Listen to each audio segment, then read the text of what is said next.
Hello. Hi. Okay, so tell us about you. What's your name? Where are you? Where were you born? What do you do? And where do you work and live? Okay. So my name is Julia Mota Carvalho. I was born in Brazil and in São Paulo, and lived there. Went to school there until I was about 9 years old, and then my mom, who's a dancer herself, moved to Germany, and she took me with her. And it was supposed to be for just 1 year, but then she fell in love, and she ended up staying, and I stayed with her. And So what do you do there exactly, I now? went now. Now I'm a dancer, and I live in Cologne, but I did study somewhere else. I studied in Essen, and then I went to live in Amsterdam for quite a long period of my life, and then I went back to Cologne when I had my first child, because I thought the support would be bigger there, which it is. Which it is. Yes. And so you live in Cologne, and where do you work? Where is your daily practice now or Yeah. before or?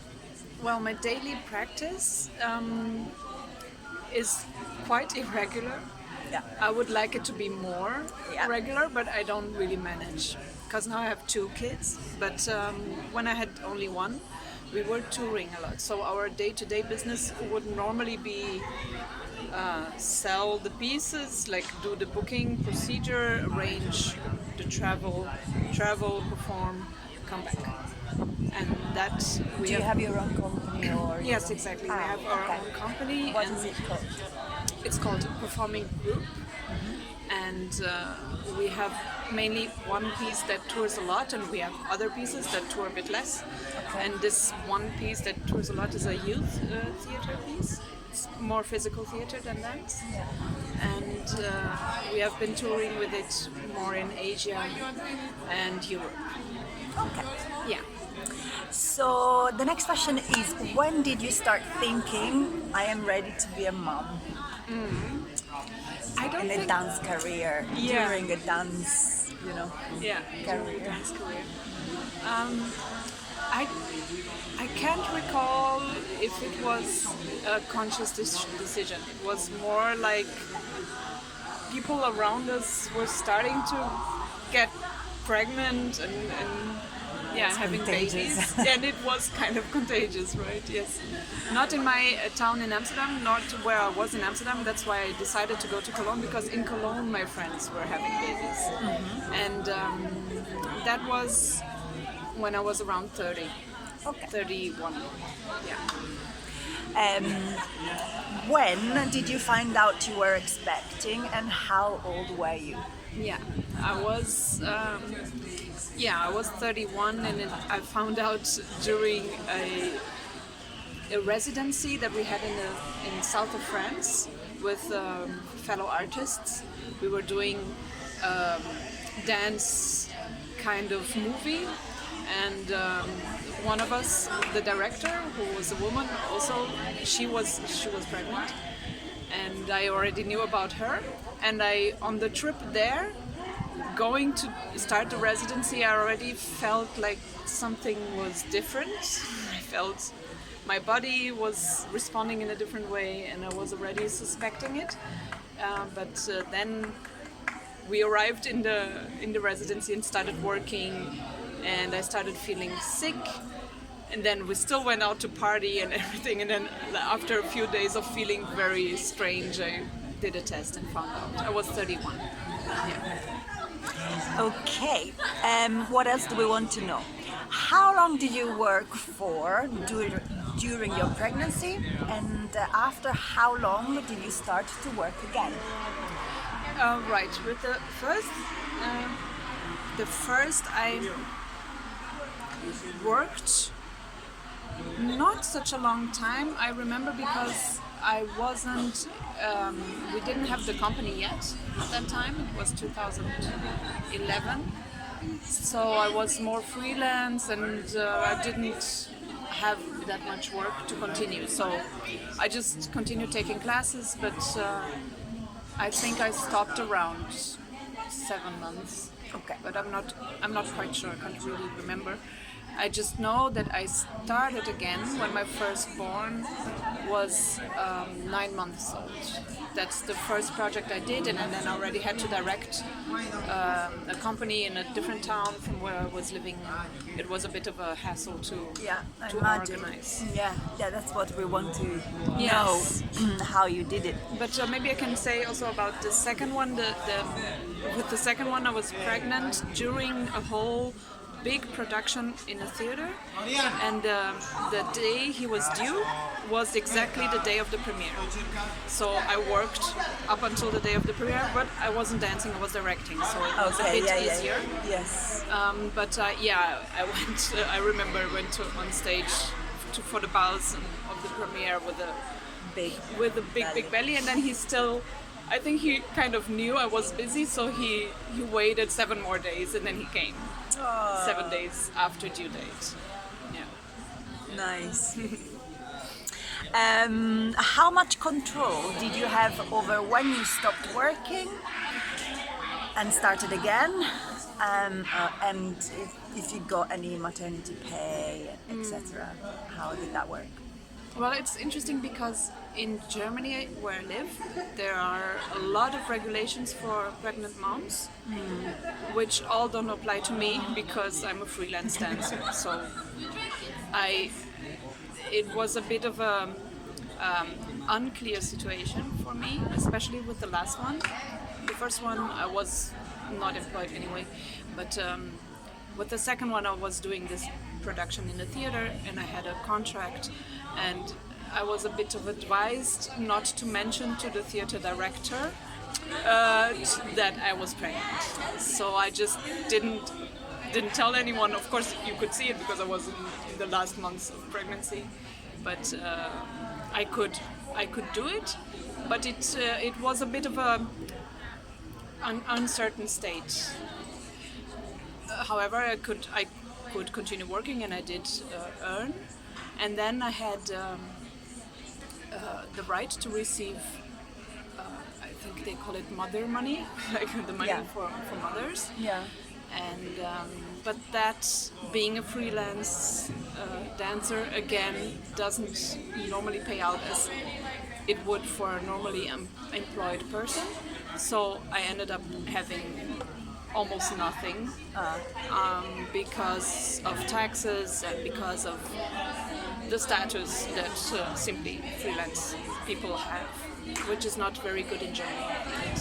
You don't get a lot of support being a freelance person. Oh, that's interesting because it's renowned that Germany is quite good with supporting parents.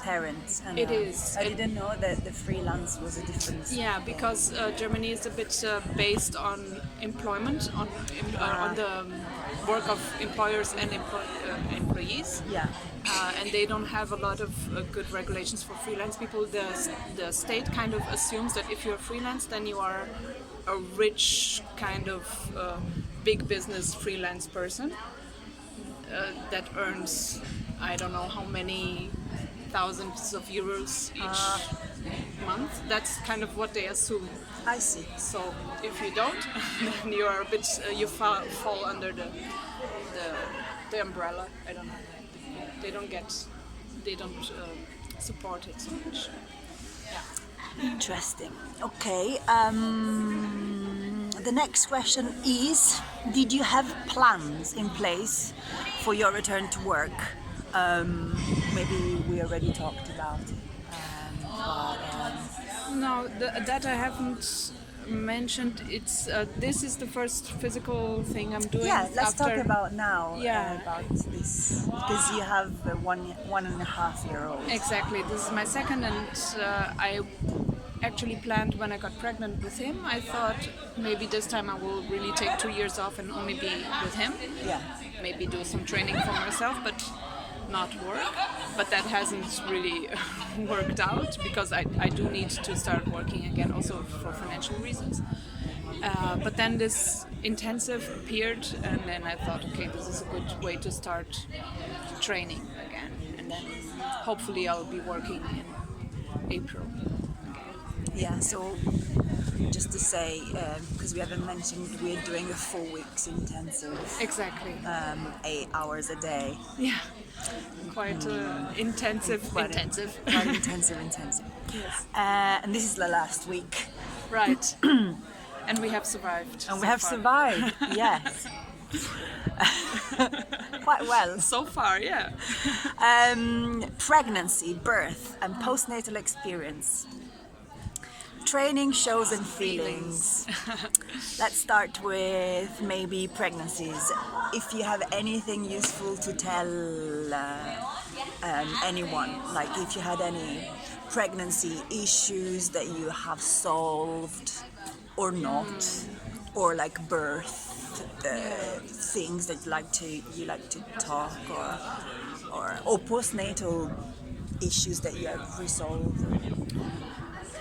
I think this is a very important topic for all moms, and I think it should be talked a lot about it. I personally haven't had difficult pregnancies. I was lucky, but I have friends who had more problems during pregnancy. Talk about yourself. Yeah, myself. What happened in the first was that I was living in Amsterdam, which is in Holland, and in Holland they are very supportive of home birth and very natural. They only in extreme cases do they recommend making the, how do you call it in English, the cesarean? C-section. C-section. And I come from Brazil, which is the opposite, where people mainly get recommended to do C-sections, and normal birth isn't supported. So women are kind of even almost tricked into having to make a C-section, although they don't need to. So this was the starting situation, and what happened is that I ended up having a C-section in Amsterdam, although it wasn't my plan, because my baby was he was kind of stuck after 3 days of labor. So I had 3 days of labor and no movement, and then they had to perform a C-section, which was not traumatic or anything. I did a bit struggle with the emotions of not having succeeded. Of course, yeah. I did have that, but it wasn't too bad. But it did help me come to the conclusion that I really want to have a natural birth. And with the second one, my gynecologist, then I was already living in Germany, my gynecologist from the beginning said, you have to schedule a C-section because he's going to be even bigger than the first one, and you are too small and your husband is so big, so you probably will end up needing a C-section anyway, so just schedule it, then you're in the clear and you don't have to worry about it. And I went against her advice, and because I really felt that I could do it, and I did. It meant I happened to, yes, it kind of worked out. Of course, it's not a recipe for everyone. No? We know as being moms that how individually it is. How did you do it? Well, I did listen to her, of course. She had valid points, but I did try to get the support of a hospital in Germany that would support natural birth up until the last moment, like try to help me manage. And obviously, your partner Exactly. agreed. He with agreed. that and was and followed you into the He was supporting you. Yes, he was supportive. Because that's very important as well. Yes, Right? that's very true. He was worried, of course, and my mom was extremely worried. She was like, Yeah, you mothers should obviously are do what another- the doctor says. That's another chapter. Yeah, exactly. But my partner, he was supportive, even though worried. And then it just ended up happening because the labor with the second one, I think that's also not unusual. The second one was a bit faster, so the labor came the how do you call the contractions were really fast, very suddenly, and then I had to go to a hospital, and it was a bit of a struggle for a while. The nurse kind of wanted to send me into C-section, but then there was another nurse who said, maybe no, just let's wait a few more contractions and then I did have to assist though. I did have to. The doctor used one of those. The forceps. Yeah, maybe like a scissor. It looks. Yeah. Forceps. Yeah. To pull him out, but You had my your natural. first birth. Yes. Vaginal birth. My first vaginal Yeah. birth. Yeah. And I have to Interesting. say it really was a special experience, and even though painful, and also the recovery was painful, I really have fond memories of it. Like I Yeah, kind sure. of like to think of it. Yeah. Yeah, and when you said painful recovery, what do you mean? Well, I did have to have some stitches. Okay. And I remember that the contractions of the uterus when it goes back to normal. Yeah. That I felt much more than in the first, Okay. and that was very painful. It was, I didn't expect that. That was new for me. But it seems that it's also not an unusual thing. I just wasn't informed that that happened. Okay. So, yeah, that took a while. But I did have also, again, I had a lot of support from my husband, which was amazing. So I was able to really stay in bed in recovery for, I think it was 6 weeks. Yeah. Almost. Yeah. And then your body, after when you went back into training, and was it working all right? I did Anything take to mention? Yes, one thing to mention is that I did have such a long break. I took a 1.5 year break, and I almost didn't do anything except for some gyrotonics, which was okay. And then I was worried that starting this intensive where we are now, 8 hours a day of running and rolling on the floor, I was very worried that I wouldn't manage. And so I have to mention that it's surprising how my body really is dealing okay with it. And I suppose that also pregnancy and being caring of your child makes you it helps you to be physical in a different way. So I was very connected this last 1.5 years to my child, so I was carrying him a lot and running after him, and all that is some sort of activity, which, being a dancer, I wasn't counting it as activity, because for me activity is to be in a studio and roll and jump and run, and but it did keep me kind of fit. After the birth of your babies, did something change towards how you were thinking about work, or when to go back to work? Yeah, because with the first one I started earlier. I started to work when he was 9 months old, and then I already put him in daycare.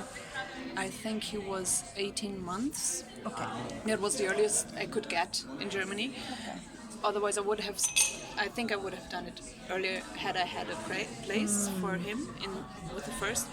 And after, when I got pregnant with the second one, which was after a break of 5 years, I thought that I wouldn't want to do it with the second one. Yeah. I would rather keep him close as much as I could. Especially after the experience of the first one, where I realized how fast it goes, how this is something I didn't know with the first. So I wanted to enjoy it a bit more with the second, and I still don't have a daycare place for him. But I'm thinking about it, when he's 2 years old, I might put him in daycare. And until now, I'm having a lot of support of my family, with my partner and my mom. Okay. Yeah. Did that answer the question, actually? Yeah. Yes, and this one you introduced it. How much support did you have for combining motherhood with work? This Yeah. we talked about it a little bit, but Yeah. partners, parents, friends, colleagues, society, government, institutions. Yeah. Who played? What is the list with the first, second, third? Yeah. Well, I think this is also an issue that I think a lot about, because with the first, again, I had to learn how to deal with the support I got offered, because some of the support was very welcome, and parts of that welcome support was also a lot of judgment and a lot of influencing, which was difficult for me because I was in such a delicate state, being a first-time mom. Yeah. So Like often vulnerable or vulnerable. Yeah, I was vulnerable, and I sometimes I took it too much to heart when people just said like this: you shouldn't be doing that with your child. You shouldn't be giving him away, or you shouldn't be working. All those kind of things Yeah. that I don't know. I think it's also cultural in Germany. This is very strong. They expect mothers to really stay with their kids as long as possible. So I had to learn to deal with this expectation, with society's expectations and family expectation and judgment, and we had to learn to deal with each other.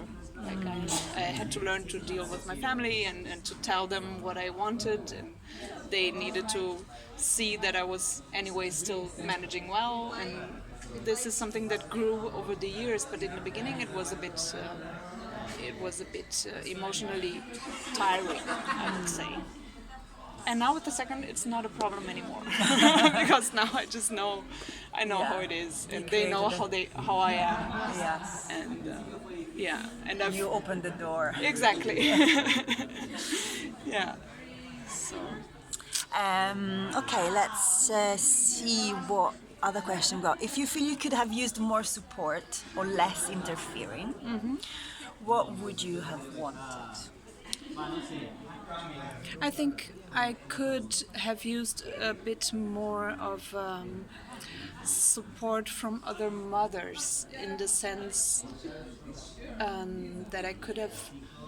It would have been useful to hear other stories of working moms, working artist moms, dancer moms that would tell me that there is no recipe for living life as a family or as a mom, and that we all have to find our individual ways that work for us, and that it takes work, and that it is tiring sometimes, but it's also completely okay to do what you want to do, even if you have a child. You just have to listen a lot to the needs of the child and of yourself, and then try to find a way to make it work. But this is something in the beginning with the first one, I didn't hear so much success stories. Like I didn't see any moms that were doing the same thing as I was doing. So I didn't have a lot of. Yeah, the community wasn't close enough. Yes, exactly. Yeah. Yeah. No, hopefully, this blog will help, maybe open some doors, or and then people can also get in touch. Yes. Because, for example, you're from Germany, and we will write on the blog that you're from Germany, and then if you want to put your link, your website or your contacts, then people can get in touch and ask some questions. Sure. In fact, and to finish off, you were talking just at the beginning of our conversation about this group in Amsterdam called Amsterdam Mamas. Amsterdam Mamas. And tell me a bit more about that, and if you have any other. Oh, now it's a bit noisy. If you have any practical tips, web link for mothers, maternity pay support groups, blah blah blah. Well, I think really the biggest resource for me was this Amsterdam Mamas Facebook group, which was very little when I joined. It was they didn't have that many members. That was in 2012, and now it has grown to a huge organization, and it's still very good. But it's mainly focused on moms that live in Amsterdam, and that was the case for me with my firstborn. But the resource which is good about it is that it's a very diverse group of many different types of moms, and this is, I think, very valuable to hear that there is a mom that stays at home, there is a mom that works, there's a mom that works half days, moms that work nights, and or moms that are separated, or moms that are living in family with 5 children. Yeah. And all that is for me a very helpful resource to support what I said before. Like Yeah. there is not one recipe.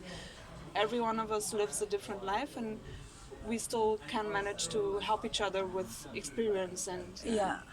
and yeah. So this is my main my main Contribution. yeah contribution. Oh, very good. Yeah. Thank you. Didn't know about that. Yeah. Yeah, this is the last question that I had, but do you have anything else that you would like to have told me? No, actually, just personally, I'm very happy that you were here in this intensive. Yeah. I wasn't the only mom. Yeah, true. I was wondering. Yeah, I was very happy to find you, and also Paula, who was here. Just because it's a different part of life. If you hadn't had children before, like the people that are here and didn't have children yet, don't have children yet, they are in a different moment. Yeah. So it's nice to share with someone who has a similar experience. So thank you for being here.